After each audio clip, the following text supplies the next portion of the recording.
সিজদার রাতও ভোর হয়, নেশার রাতও ভোর হয়।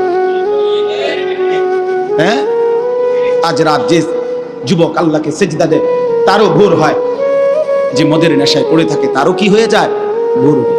স্বার্থপর এই দুনিয়া যুবক, নওজওয়ান মনে রাখো, স্বার্থপর এই দুনিয়া, কারো কথা মনে রাখে না, কারো জন্য থেমে থাকে না। আমি এই পরশুদিন দেখছি, গতকালকের আগের দিন সকাল 6:30 বাজে আমি আমার বাজারে, ময়নামতি সাবের বাজার, ওইখানে দেখছি একটা হাইয়েস্ট গাড়ি একটা ট্রাকের মুখোমুখি হইয়া, হাইয়েস্ট গাড়িটার ড্রাইভারটা জায়গা তারে বাইরে করছে টাইম না হেসরাইয়া, কিছুক্ষণের মধ্যে লোকটা মারা গেছে। আমি একটা জিনিস খেয়াল করছি, অনেকক্ষণ তাকাইয়া আমার সাথে ড্রাইভারের আমি বললাম, কি স্বার্থপর এই দুনিয়া, একটা গাড়ি কেউ তার জন্য থামলো না, কারো হাতে সময় নাই, সবাই হর্ন দিয়া সাইড করে এমনে হেমনে করে সব চলে যায়, কোনো ড্রাইভারও থামে না বন্ধু, যে একটা লোক তো মরে গেছে, আরে মরে গেছে, তুই মরে গেছ, আমার হাতে সময় নেই। এই জন্য স্বার্থপর এই দুনিয়া, বড় স্বার্থপর, হয় কারো জন্য থামে না, কারো কথা অপেক্ষা করে না, চলতে তোমার কথা কেউ মনে রাখবে না। তুমি যদি নষ্ট হয়ে যাও, তুমি যদি কবরে আযাব হয়, তোমার যদি জাহান্নামের আগুন তোমারে পুড়তে হয়, আল্লাহর কসম বন্ধু, তোমার পতন তুমি করে দিলা, নিজেরে নষ্ট তুমি করে দিলা, শেষ পর্যন্ত দেখবা কেউ তোমার কথা মনে রাখবে না। এই পৃথিবী ধোঁকা। চলো এর জন্য আল্লাহর দিকে ফিরে আসি। ইল্লা মান তাবা ওয়া আমানা ওয়া আমিলা সালিহান, আল্লাহ বলে যে গুনাহ ছেড়ে দিয়ে তওবা করলো, আমি আল্লাহকে বিশ্বাস করলো এবং পুনরায় আবার নেক আমল শুরু করে দিল, ফাউলাইকা ইয়াদখুলুনাল জান্নাহ, আমি আল্লাহ ওয়াদা দিলাম, আমি আল্লাহ তাদেরকে জান্নাতেই ঢুকায়া দেব। ওয়ালা ইউজলামুনা শাইআ, কোনো জুলুম করা হবে না এক বিন্দু। অর্থাৎ পেছনের গুনার জন্য আমি লজ্জা দেব না, বরং তওবা করার কারণে, ফিরে আসার কারণে, নতুন করে আবার নামাজ সেজদা বন্দিগি পাক পবিত্র জীবন চলার কারণে এখন থেকে নিয়ে বাকি জিন্দেগির আমলের বরকতে জান্নাত দিয়ে দেব। এই জন্য প্রিয় সন্তান, প্রিয় কিশোর, নওজোয়ান, যুবক, চলো ইনশাআল্লাহ বদলাইবার সিদ্ধান্ত নেই।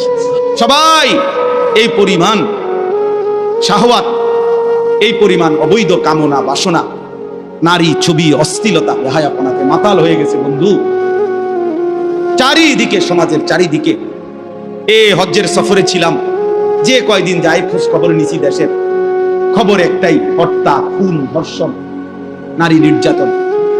আর সবচেয়ে আশ্চর্যের কথা হলো, আমি মনে আমার এই ছোট্ট হায়াতে গত 30 বছরে আমি যেই কথাটা এতবার শুনি নাই, গত 2 মাসে বারবারই শুনি চারিদিকে পরকিয়া। এটা এই পরিমাণ সমাজে বেড়ে গেছে, অসভ্যতা, যে স্বামী থাকতো নারী অন্য পুরুষের প্রতি আসক্ত, স্ত্রী থাকতো ওই জানোয়ার অন্য নারীতে আসক্ত, এটা খুব বেশি পরিমাণ বেড়ে যাচ্ছে, যার কারণে আপনজনকে হত্যা করতে পর্যন্ত লজ্জিত হচ্ছে না। এর চাইতে বড় আশ্চর্য, আশ্চর্য বাংলাদেশে এর চাইতে বড়, এর চাইতে দুর্ধর্ষ হত্যার ঘটনাও 2 দিনে কি হয়ে যায় খবর বোঝা যায়। কিন্তু এখানে কেন বোঝা যাচ্ছে না? বোঝা যাচ্ছে এটা স্পষ্ট, আপনজনের এটা ধামাচাপা দেওয়ার জন্য সব রকমের প্রসেসিং করা হচ্ছে, সব প্রসেসিং করা হচ্ছে। অসহায় ইমাম মুয়াজ্জিনকে বেইজ্জতি কেউ করতে পারে নাই, কোন আলেমে দ্বীন ইনশাআল্লাহ বেইজ্জতি হবেও না ইনশাআল্লাহ। মনে রেখে, মনে রেখে, গতকালকে রাত্রেও আমাদের কুমিল্লায় গত 3 মাস আগে একজন আলেমে দ্বীনকে একজন প্রিন্সিপাল বেইজ্জতি করছিল, অপমান করে সামান্য অজুহাতে মসজিদ থেকে বিদায় করে দিছিল। ওই কলেজের ছেলেরা গতকালকে রাত্রে ওই মসজিদের ভিতরে ঢুকাইয়া 9 ঘন্টা আটকাইয়া তার হাতে ছাত্রদের উপস্থিতিতে তারে পদত্যাগ পত্র দিয়া ঘাট ধরে কলেজ থেকে বের করে দিছে। আল্লাহ তাআলা বেইজ্জতি করে দেখায় দিছে। ছাত্ররা বলছে, স্যার সই দেন, আপনারে 50 টাকা দিব। মানে 50 টাকা, 100 টাকার লোভ সামলাইতে পারেন নাই, নেন পদত্যাগ পত্র, সই দেন। এই জন্য দোস্ত, নারীর আসক্তি, জিনা, ব্যভিচার, পরকীয়া, অসভ্যতা, যুবক ভাই তোমরা বাঁচতে হবে। নওজওয়ান, আল্লাহ যদি হায়াত দেয় তোমরে, আগামী সময়টা তোমরা তো পৃথিবীতে থাকতে হবে। এই সমাজ, এই দেশ তো আলাদা করতে পারতা না। তুমি তো এই জমিন ছেড়ে দিতে পারতা না বন্ধু। সম্পদ যদি হয়, তোমরা সব ছেলে তো একসাথে চাঁদের দেশে যাইতে পারতা না, আরেকখানে যাইতে পারতা না। এই সমাজ নিয়ে বাঁচতে হবে, এই দেশ, এই মাটি, এই এলাকা নিয়ে তো তোমাদেরকে বাঁচতে হবে ভাইয়া। তাহলে এই সমাজ যদি তোমরা এভাবে নষ্ট করে দাও, তোমরা যদি সবাই বেনামাজি হয়ে যাও, নারী, ছবি, মোবাইলের অস্থির দৃশ্য ছাড়া যদি তোমাদের রাত না কাটে, দিন না কাটে, আগামী 20 বছর তোমরা সমাজ, তোমার অঞ্চল, তোমার ঘর পরিবার নিরাপদ থাকবে কেমনে? বাঁচবা কেমনে? চলবা কেমনে? চলবা কেমনে বলো ভাইয়া? 9 বছরের বাচ্চা মেয়ে যদি নিরাপত্তা না পায়, আমার সমাজ কি পরিমাণ অশান্ত হয়ে গেছে। হ্যাঁ, কেমনে বাঁচবা ভাই? তোমারও তো বোন আছে, তোমারও তো ছোট্ট বোন আছে, তোমারও তো ছোট বোন আছে, তোমার বোনেরও তো নিরাপত্তা দরকার। তুমি তো এই সমাজ থেকেই, এই পৃথিবী থেকেই কোনো না কোনো নারীকে বিয়ে করবা, তারও তো চরিত্রের পবিত্রতা দরকার, দরকার না? তো কেমনে মিলবে ভাইয়া? কেমনে মিলবে? সবাই যদি এমন চরিত্রহীন হয়ে যাও, নারী ছাড়া, ছবি ছাড়া, মোবাইল ছাড়া, উলঙ্গ দৃশ্য দেখা ছাড়া তোমাদের রাত কাটে না, দিন কাটে না, আমার সন্তানরা কেমনে আগামীর পৃথিবীতে তোমরা বাঁচবা ভাইয়া বলো? তোমাদের অনেক ছেলের চেহারা দেখলে তো বোঝা যায় কতদিন হয় নামাজ পড়ে না, কতদিন হয় মালিকরে একটা সেজদা দেয়। চুল নিয়ে এত ব্যস্ত হয়ে গেলা কেন? চুলের ফ্যাশনের উপরে এত অস্থির হইলা কেন? কে দেখে তোমার চুল? কীর্ত দেখে? কারে দেখাবো সব চুল? মানুষের আর কাজ নাই, মানুষই বুঝি বইয়া বইয়া তোমার চুল দেখবে। তুমি যে সারাদিন চুল নিয়ে ব্যস্ত, শরীর পূজা, দেহের পূজা এভাবে করছো কেন? সারাক্ষণ বুঝি এই শরীর, এই দেহ, এটা নিয়েই ব্যস্ত হয়ে গেল। সারাক্ষণ একটা নারী বুঝি, একটা নারী, একটা ছবি, একটা বেডি, একটা উলঙ্গ দৃশ্য, এর জন্যই পৃথিবীতে আসা। এই রাত দিন বুঝি মোবাইলে দেখবা, ছবি দেখবা, নারী দেখবা, সারাদিন বুঝি নারীর জন্যই পৃথিবীতে আসা। তোমার আর কাম নাই, আর কোনো উদ্দেশ্য নাই দোস্ত আমার। ঠিক হলো না, ঠিক করলা না ভাইয়া, ভালো করলা না। অর্থাৎ যারা নামাজ পড়ে না, আল্লাযীনা তারাকুস সালাহ, টোটালি নামাজ যারা ছেড়ে দিছে, তারা প্রজন্মের উত্তম তো না, নিকৃষ্ট না, তারা কোনো জেনারেশনে না, তারা কোনো মানুষে না, তারা কোনো কিচ্ছু না, এর কোনো গণাতে ধরে না। ওই প্রথমেই বাদ গণাত করছে, অরে নিকৃষ্ট হিসেবে বলতে চাইছে আল্লাহ এখানে যারা তাদের নামাজকে নষ্ট করে দেয়। তাফসীরের মধ্যে লিখছে নামাজ নষ্ট করে দেয় মানে কি? 1 নাম্বার, যে ব্যক্তি নামাজকে যথাসময়ে আদায় করে না, ইউআখিরুনাস সালাহ, তাখির করে, নামাজ সবসময় দেরিতে পড়ে। নামাজ সবসময় কখন পড়ে? দেরিতে পড়ে। আল্লাহ তাআলা বলেন ওরা ওই সমাজের নিকৃষ্ট মানুষ।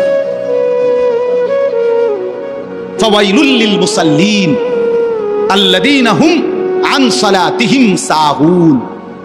আল্লাহ তাআলা বলেন ওই নামাজীদের জন্য জাহান্নাম। ওয়াইল, জাহান্নামের একটি গুহা, জাহান্নামের একটা অংশ, জাহান্নামের ভীষণ আযাব।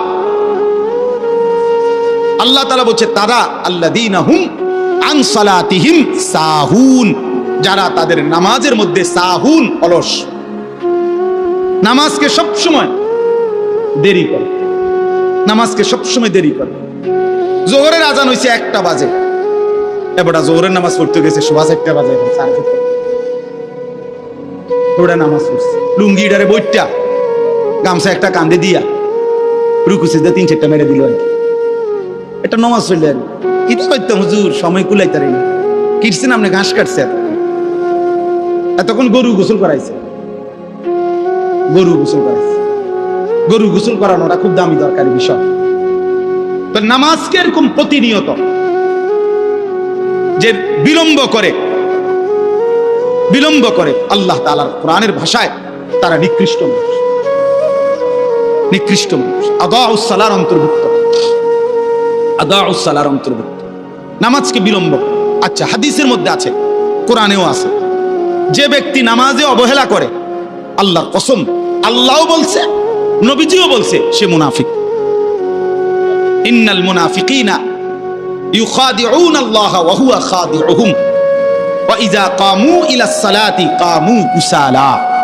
কোরআন শরীফে আল্লাহ মুনাফিকের এক নম্বর পরিচয় বলছে, মুনাফিক সে যে নামাজ পড়ে অলস ভাবে। নামাজ পড়ে কিভাবে? তাহলে নামাজ যে পড়ে না তার ব্যাপারে বলেন, কথা বলেন না কেন? তারে মুনাফিকও বলে নাই। তুই কোনো মানুষে না বেটা, তুই কোনো কাতারে নাই, তোর কোনো আলোচনাই নাই। আলোচনা ওই ব্যক্তিরে যে নামাজ পড়ে অলস হয়, খামখেয়ালি করে, দাঁড়াইবার কথা দুই পায়ে, দাঁড়াইছে এক পায়ে, বুঝেন? অলস নামাজের। রাসূলুল্লাহ সাল্লাল্লাহু আলাইহি সাল্লাম বলছেন, তিলকা সালাতুল মুনাফিক, ওই নামাজ মুনাফিকের নামাজ। ইয়ারকুবু হাত্তা তাগরুবা শামস, আসরের নামাজ না পড়ে যে অপেক্ষা করতেছে, অন্য কাজে ব্যস্ত আছে, এরই মধ্যে সূর্য ডুবে যাচ্ছে, সূর্য ডুবার কাছাকাছি।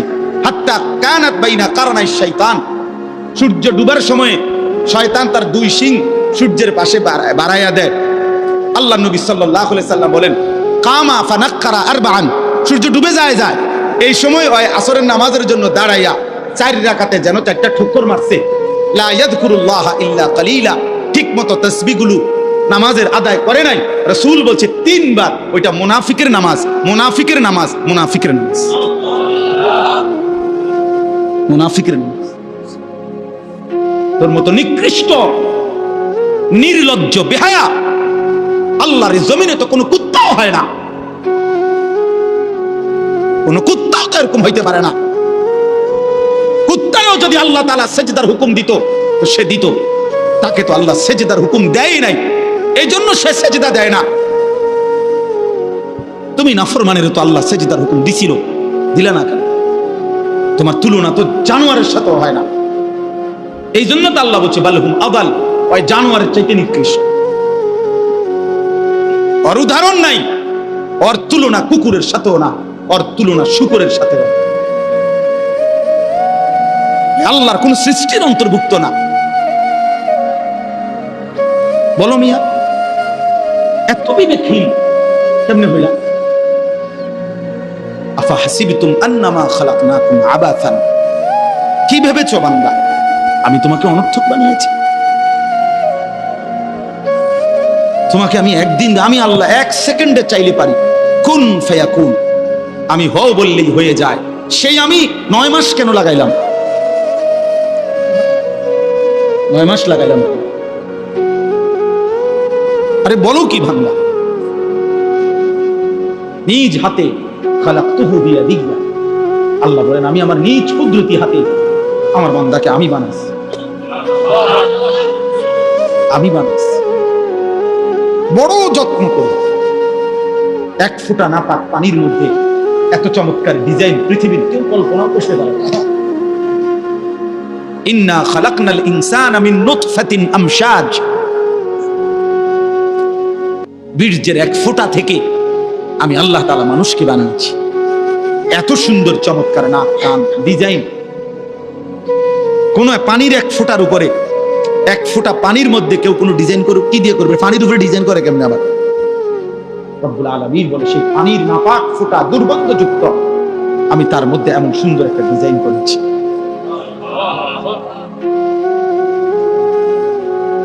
কেমনে ভুলে গেলাম?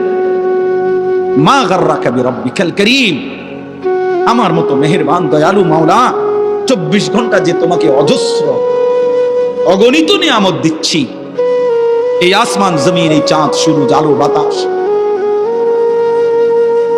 1 সেকেন্ড বান্দা এই বাতাস বন্ধ করে দিলে তুমি নিশ্চিহ্ন হয়ে যাবে।